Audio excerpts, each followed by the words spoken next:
committee meeting to order. Can I get a roll call? Dr. Bofi? Yes. Here. Mr. Castile? Dr. Davis? Here. Ms. Ellis? Here. Mr. Garvey? Here.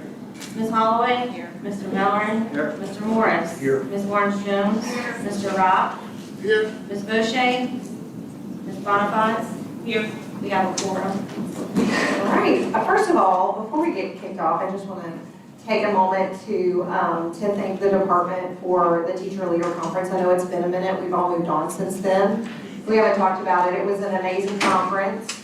Ms. Bonifaz did an amazing job pumping the crowd up and leading us to have an excellent week of professional development. So thank you guys for all your hard work there. All right, what's our first? Ms. Ellis, thank you for saying that. And I would remind everyone that on the 22nd of July, we have our Cecil P. Card Educator Gala.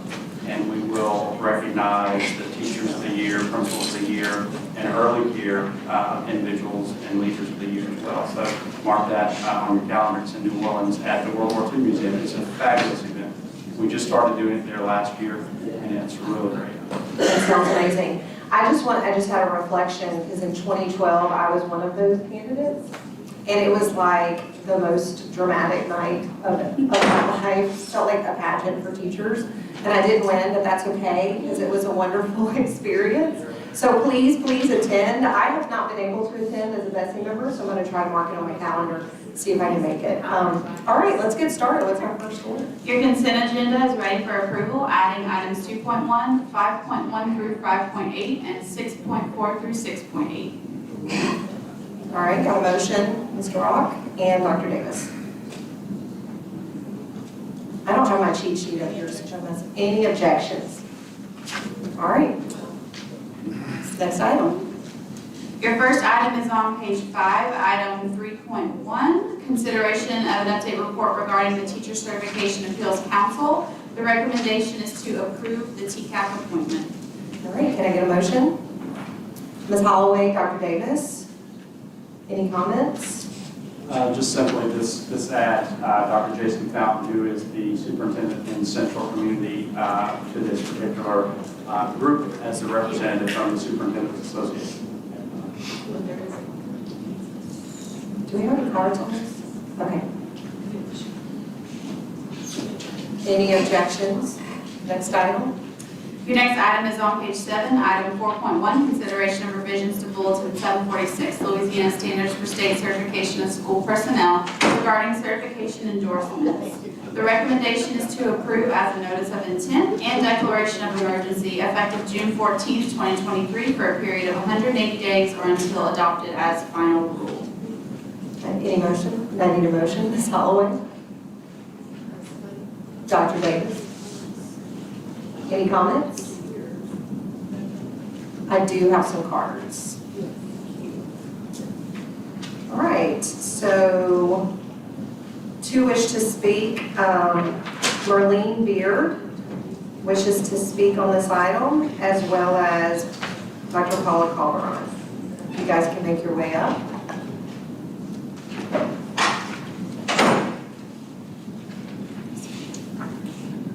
I'm sorry, let me read into the record also. Does not wish to speak. For information only is Dr. Montgomery. I'm not, Paul Montgomery? Paula. Okay, Paula? Okay.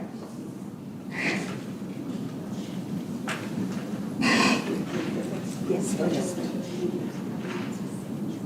Good afternoon, everyone. I'm Paula Calderon, Dean of the College of Education at Southeastern Louisiana University, and today I'm representing the Louisiana Association of Colleges for Teacher Education. This specifically is addressing the reading exam, and I wanted to give you a little bit of information. When this first came to the universities, of course, we have to, my VP of Finance and Administration sent me the message to ask if there was any fiscal impact. And my reply was that there was no fiscal impact to the university, but there was certainly fiscal impact to our teacher candidates. And that really isn't the answer that they're looking for, but I wanted to make sure that I put that out there anyway. And the department has worked with us and said that the reading exam can take the place of the reading English language arts exam and the multi-subject exam. And so we certainly appreciate that move there because it is going to save on finances for our students. My concern right now is our students who are already in the pipeline and who've passed the exam. Our principals really don't like to put year-long residents in the classroom when they have not proven their content. And so the content exam is one of the first exams that is passed. And it's passed prior to residency 1 in most of our universities. So for example, students graduating in May 2024, and I realize the legislation mentioned something about students who were certified after January 1, 2024, so I'm using May 2024. Those students passed the multi-subject exam in summer or fall of 2022, no later than spring 2023, and I'll tell you why. Usually they have to repeat the science or the social studies exam, and so English language arts is likely passed by summer or fall of 2022, and absolutely no later than April 30th of 2023. These are the May 2024 graduates passed the Praxis multi-subject exam 2 months ago because they take the exam prior to their residency. So I just kind of wanted to let you know that if they do have to take an additional exam, it does not take much for our students to say, I'm not paying for an exam, I'm going to get out of here now and just switch to general studies. We have a teacher shortage, we don't need that to happen, and it really does not take much. Think back to your senior year in college and you were done. You were just done and you wanted to get out, and that's where our students are. Let's see, I know the legislation does not specify an exam. The legislation does not specify Praxis 5205. The legislation specifies a reading literacy exam. Well, the reading English language arts exam in the multi-subject test is a reading English language arts exam. Let's see. We wanted our students to be ready, not knowing really what was going to happen next. And so some of my students who are financially stable, very conscientious and on the ball, already logged into their Praxis accounts and there's no exam available. So now I'm getting, hey, Dr. Calderon, you wanted me to take this reading exam, Praxis 5205, and it's not there. So I just kind of want the board and the department to really think about the timeline. And that is pretty much all I have now. Thank you. Thank you. Good afternoon. My name is Maureen Beard from UL Lafayette, and I'm the Director of Teacher Clinical Experiences. I'm here to discuss the literacy.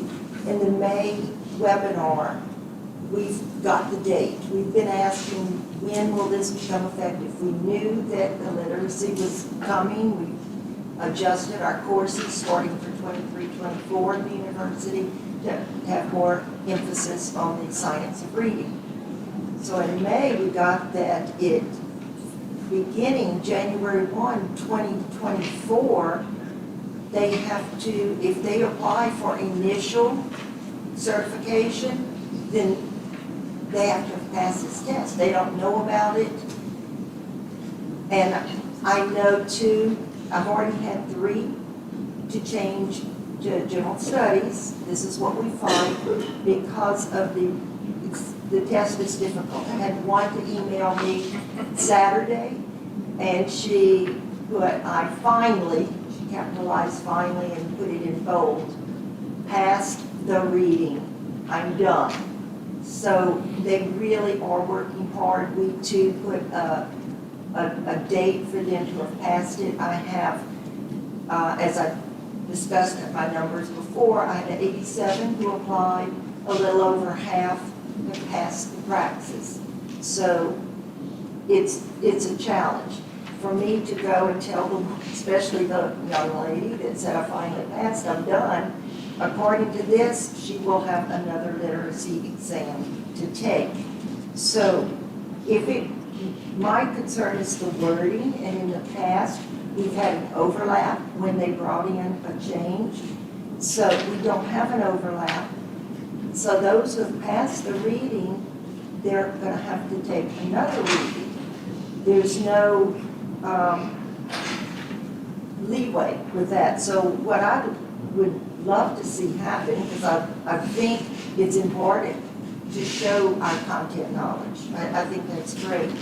But if it would be, instead of those applying for initial certification, we are prepared to start next year with our literacy courses. So if it would be those entering the teacher preparation, that would cover everybody. So I guess it's just in the wording that it said applying for initial. I do know the test is very rigorous, and our faculty are preparing. They've done the letters training. They're working toward making this all work for everyone. So I'd love to just see the wording adjusted. Thank you. Thank you both. Any comments from the board? Dr. Davis? I have several, and I may need like somebody from the department to answer some questions around this. And so, as a university faculty member, like I'm sympathetic to the idea of the start date because I know what course catalogs look like, what it takes to get new courses onto the books. And I know that as a university, you can't change course requirements for a student in the middle of their progress, right? They're grandfathered into the catalog that existed when they started. So I understand those issues, but I'm also sympathetic to the issues around waiting 4 years before we are asking students to pass the new exam that has the science of reading, and then also the concerns around getting those 9 hours of instruction in while they're in teacher prep programs rather than having that on the backs of districts. And so my question for the department is, as I'm looking at the policy proposal in front of it, it says that endorsement requirements begin in August of 2024. So I think that, am I reading that correctly? Does that satisfy the class of 2023?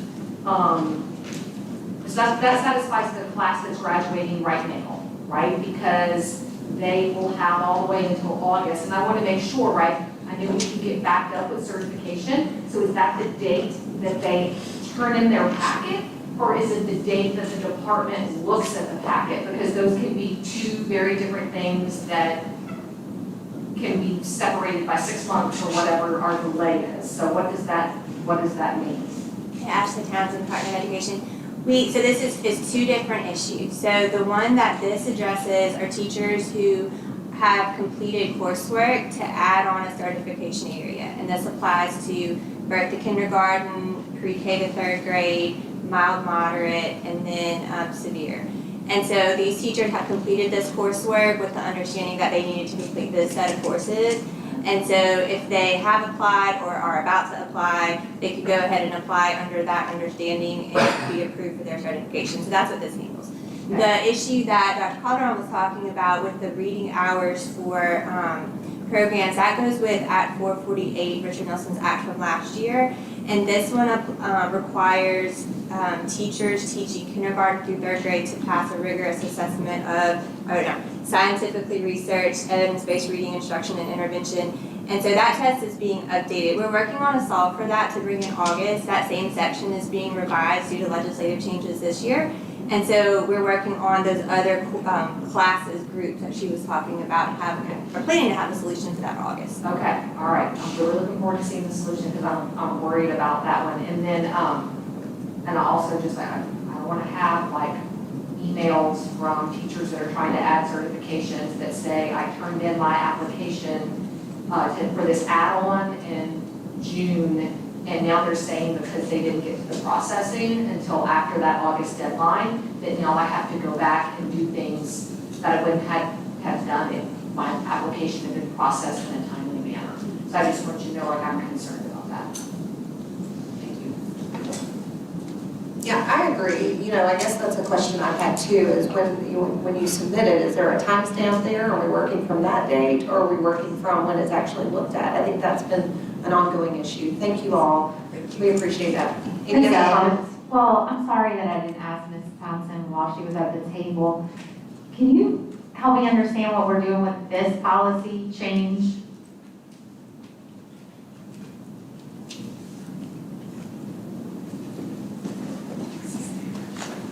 I'm sorry, could you repeat the question? The policy change that's in front of us right now, which I believe has been updated because I have a handout. Can you explain to me what we're doing with this? So this is putting in that future effective date for educators who are adding an endorsement to an existing certification to allow them to apply for that endorsement and be granted it under those course requirements that they originally set out intending to get. And it does go with their date of application, so when it's submitted, not whenever it's processed. So the issue, what were they speaking to? I'm sorry, it's been a long day and I'm trying hard. So this set was originally done after Act 108 that required that training, and it was looking at adding that science of reading exam. This act came on, we're trying to make sure it goes into all those different sections and those different types of certifications. So that's what this one was dealing with. The issue Dr. Calderon was talking about is that Act 448 from last year that requires an actual test. So it's not specific to the science of reading training, it's an actual exam. And so we're working through the right way to word that to be in compliance with the law and what it requires, and to be cognizant of the fact that teachers have already entered into programs with certain understandings there too. So And we're you're gonna bring that to us in August? in August, yes ma'am. Those same sections that would apply to have to be revised due to legislation that is, just being signed and all of that. So we plan to bring those sections in August, so to not have to open them Yeah, while well, they're you told me open. that before, and I really appreciate that. Okay. The other thing I think will be helpful for our university partners to know is the fact that we will have a publicly available training in January. So I don't know if that'll help us check any boxes, but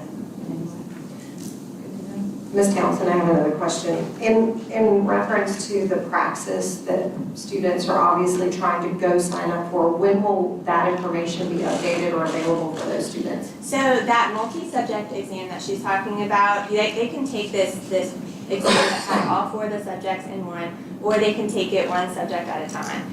The ELA part, and this is my understanding from conversations with the certification team and those teams that deal with that. The ELA portion of that is measuring like a teacher's understanding of English language arts content. Can they do this? What they're having to add to it is science of reading. Can you teach reading? Not can you do ELA, but can you teach reading? And so that original test didn't have in it some of the components that it needed to have to meet the requirements. So they're working to update the test, and the new one is supposed to be available sometime around October, from my understanding, September. And so everybody who takes that test after that point, that test will meet the requirements of this. They won't have to take a separate reading test too. But there's this window of people right now who their ELA test that they took didn't meet the requirements of this reading test that everyone going forward will meet with this exam. So eventually, starting in September, this exam will meet that requirement. Okay, Dr. Calderon, does that answer your question about the exam being available? Okay, all right, just making sure I'm clear. Okay, thank you. Any other comments from the board, questions? Any objection?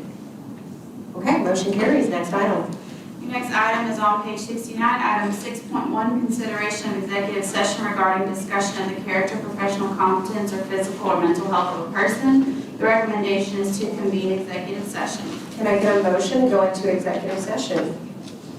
Mr. Mellorin and Ms. Holloway, seconds. Is there any public comment or board discussion on this matter before we take a roll call vote? All right. In order for this motion to pass, 2/3 affirmative vote of members present is required. May I have a roll call vote? Dr. Bovee? Yes. Mr. Castile?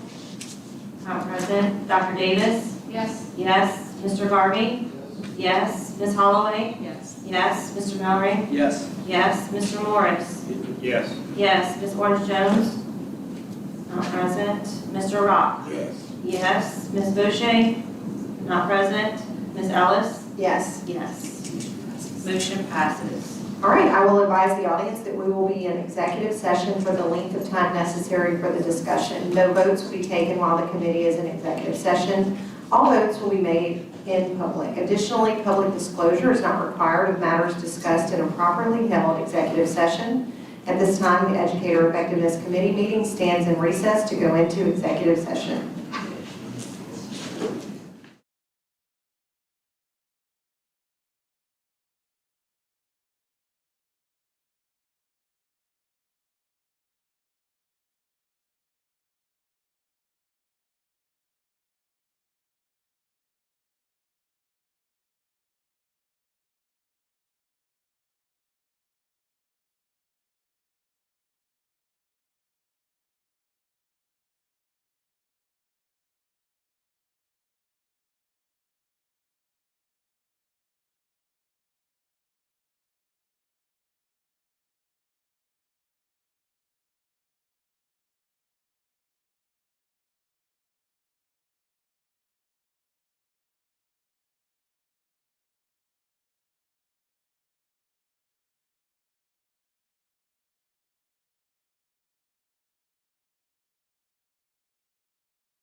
Can I get a motion to reconvene the Educator Effectiveness Committee meeting and continue with the regular order of the agenda to vote on the items discussed in executive session? Dr. Davis, seconded by Mr. Melvin.